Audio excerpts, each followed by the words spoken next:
What's going on, guys? So in this video, we're gonna talk about financial KPIs. We just covered, sales and marketing KPIs. We went through operational KPIs. Now we're gonna talk about financial KPIs. If you missed the other videos, make sure you go check the other two out. Thank you for watching this one. This will be the third video of a 3-part series. And then after we get through the financial KPIs, we're gonna get into things that you can use to measure these metrics and actually, document these KPIs. And then two, what are some tools that you can use to hold yourself and your team accountable to hitting certain metrics. But let's get right into it. My name is Kris, the founder and CEO of ActivAge Daytime Senior Care. And right now we're gonna talk about the average daily rate. So average daily rate refers to the average amount each member spends per day to attend an adult day center, including all payer sources, right? So the reason why this is helpful is because you need to take into consideration whether you're billing hourly, whether you're billing for at a daily rate, whether you're billing VA, whether you're billing long-term care insurance, or even Medicaid. You got to understand, like, if you take all of those different ways that you can bill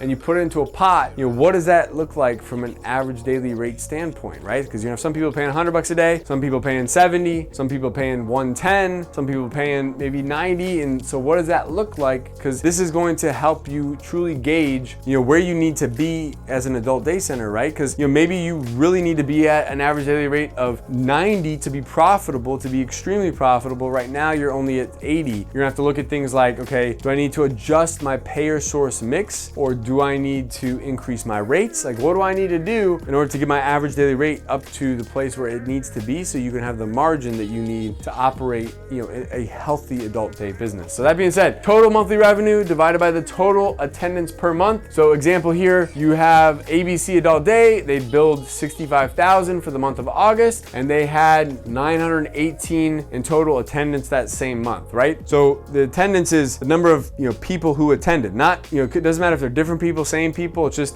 if you take the total number of attendance in that month, right? And you take the amount of money that you actually bill, or the amount of revenue that you earn in that month. So 65,000 divided by 918 people who attended equals $71 per day, right? So $71 per day in this example here, right?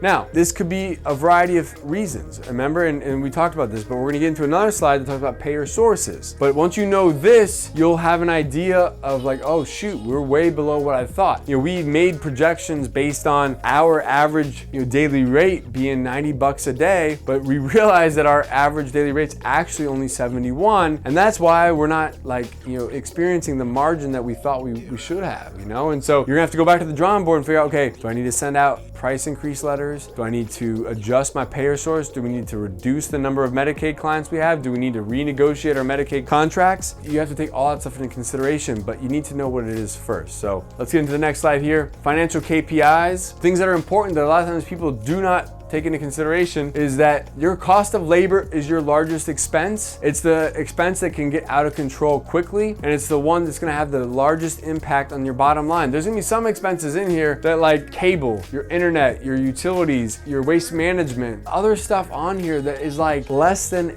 1%, maybe 0.5% of your total revenue. And so those expenses, no matter what you do to them, are not gonna have a major effect on the bottom line. But the one that is going to be labor costs. So it's important for you to try to keep labor costs somewhere between 30 and 40% of your total revenue in order for you to have a healthy margin for your adult day business, right? You wanna make sure that you keep your rent costs somewhere between 10% and 25% of your total revenue. So when you're going into negotiate a lease and you've made financial projections for that space, it's important for you to understand, like, where does your rent cost fall into play when it comes to the projections that you made. If your rent cost is 30% of what you estimate your total revenue to be, that may not be a healthy business model. You may have to reconsider going to a different area. If your labor costs are, right now at 50% of your total revenue, you might have to, take a look at your team. Like, is there a lot of overtime? Have you overstaffed? Things to take into consideration consideration that maybe you wouldn't have known if you didn't have some sort of like guardrail as to where you should be on the low end or the high end of certain, costs. Also, your food costs. Your food costs should be somewhere between $3 to $5 per person per day. So where is that falling in alignment? And then obviously, in order for you to have a healthy business, you want to have a net operating margin that's somewhere between 15 and 35%. And obviously like 15% on 500,000, that's not a lot of margin. There's not a lot of wiggle room. It's going to be hard for you as a business owner to pay yourself, pay your team, and the business to make money. But if you have a net operating margin of maybe 15% on a business that's doing $2 million in revenue, then that's different. That might actually be a healthy margin on a business of that size, because more than likely you're paying all your team, you're paying administrative costs, you got salaries, you're probably paying yourself, and then if you can still earn 15% margin on all of that on $2 million, hey, you know what? That's not too bad, but you also don't have a lot of room for error, meaning if your labor cost gets out of control, if something else happens, if your rent cost goes up, you may not have a lot of margin in there to take into, some of those changes that might happen from, the expenses that you're incurring. So trying to get to a place where you're closer to maybe 25 to 35% not net operating margin is going to put you in a much healthier position, especially if you wanted to sell or if you wanted to, borrow against the business to go open a second location. Trying to get to a 35% not net operating margin is super helpful. Payer sources. Do you track it? Do you know what percentage of your revenue is made up of different payer sources like Medicaid, private pay, long-term care insurance, VA benefits? It's important for you to know that, right? Because there's gonna be things that take into consideration. One, what percentage of revenue is made up of these payer sources? And then the other thing to take into consideration that you maybe hadn't thought about is what percentage of your members make up these payer sources, right? Because you could have, Medicaid, making up 50% of your revenue, but they might actually make up 70% of your members, And so there's all these different things to take into consideration here, but the reality of it is do you track it? Do you know what this is? If Medicaid makes up 50% and then the rest of this only, your private pay is 30%, long-term care insurance is 10%, VA benefits is 10%, but like we talked about in that other slide, if you're trying to increase your average daily rate, you might have to figure out, okay, how do we increase private pay to be 40 or 50% of our revenue, reduce our Medicaid census, or maybe increase VA benefits and long-term care insurance, to make up for the difference to increase our average daily rate, because you may not be able to renegotiate your Medicaid contracts, right? So understanding your payer source mix, because payer source mix affects the following. It's gonna affect your average daily rate. It's gonna affect the billing workload. It's a lot easier to bill private pay individuals than it is to bill Medicaid individuals. So you're gonna have administrative costs to billing Medicaid. You're gonna have administrative costs of billing VA. You're gonna have administrative costs of billing long-term care insurance. You could probably bill all of these private pay clients in, maybe 1/10 of the time it's gonna take you to bill maybe VA or long-term care or even, Medicaid, right? So, you're gonna have outstanding accounts receivable, most likely with, say, Medicaid or VA. Depending on how you're set up, you might be sitting, in the rears 2, 3, 4 weeks. There might be something that comes up where the billing code didn't get entered correctly. There was an error in the dollar amount. All of a sudden now you're a month out from getting paid from something that you billed a month before, and so you're having an outstanding accounts receivable starting to accrue, and you're starting to be in the rears maybe 2, 3, 4 weeks, right? You're gonna maybe have more compliance and reporting to take into consideration when it comes to Medicaid or VA. And the thing is too is like if you know your payer source, you can kind of revenue optimize. You can start having your sales and marketing person put more focus on private pay or VA or different payer sources depending on how you want to structure your payer sources. So make sure you're measuring it,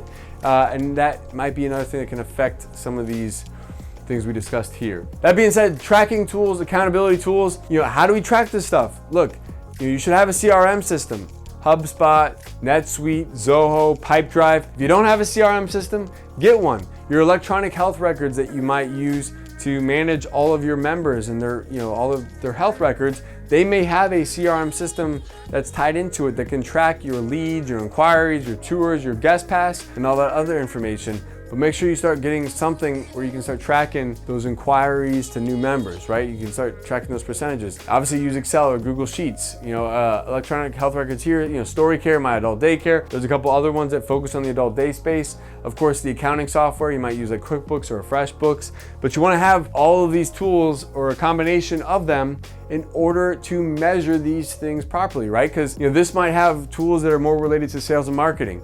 You might have electronic health records, which maybe have more information related to average length of stay or average daily attendance frequency and things like that, and then you might have accounting software might help you understand like your average daily rate or the percentage of your payer mix, like what percentage is VA versus Medicaid or versus long-term care insurance. And so you might need these 3 different softwares, and then you might have to put all that information into Excel or Google Sheets to like come up with all of these calculations, but at least then they can live in one place, right? So at the end of the day, you're gonna need all or some or a combination of the ones on this side of the screen here, but then that's not the only thing, right? That's just gonna help you track it all, but how are you gonna hold yourself and your team accountable? This is where things like the Entrepreneur Operating System or EOS come into play, right? EOS is something that you can use with your team where you implement this operating system for the business as a whole, and you give people on your leadership team certain metrics that they're responsible for, that they track, or maybe that they have some sort of oversight on, that they're doing on a regular basis, right? And you come together and meet once a week and you go through metrics,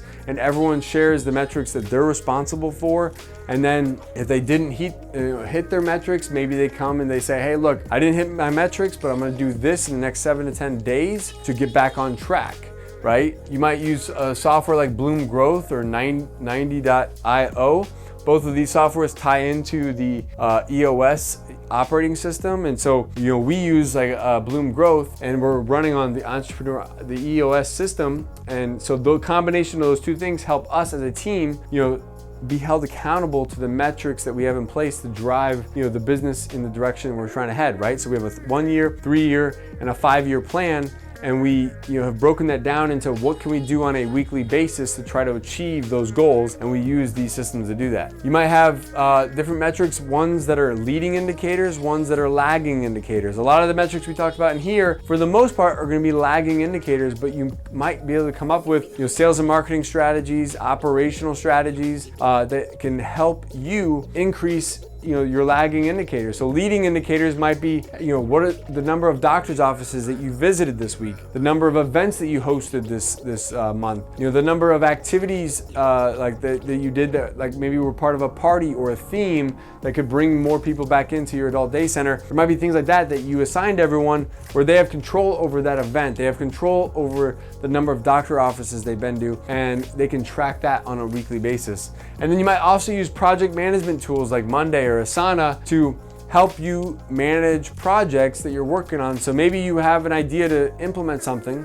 but it's gonna take you a while. It might take you 20 days, 30 days, maybe it takes you 90 days to implement this project. And you have some sort of project management tool, with milestones where, hey, I'm gonna work on this thing, once a week for an hour or 2 each week on these different milestones to achieve this larger goal over a 90-day period. And I wanna hold my team accountable to different projects that we're all working on. So hopefully in 90 days, we all come to the table and say, hey, we finished this, we finished that, we finished this, and we've made progress in these areas. And ideally, a tool like Monday can help you with that, and then hold your team accountable to it, because they can share with you, hey, here's where I'm at with that project. Here's how many milestones I've completed. Here's how much longer I have to actually complete this this project, and I'm 70% of the way there, and I should have it done in the next 45 days. And now you, as a manager, as a leader, as an owner, have much more clarity into the business as to where everything's at. And that being said, guys, if you'd like to own your very own adult day center, go to adcpro.com.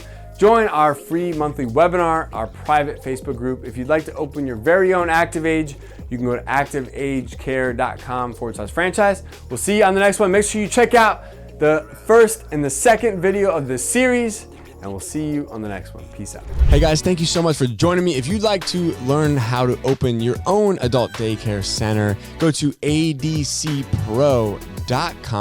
If you'd like the latest business tips, click here, and make sure you subscribe to our channel. Click here. We'll see you guys next time.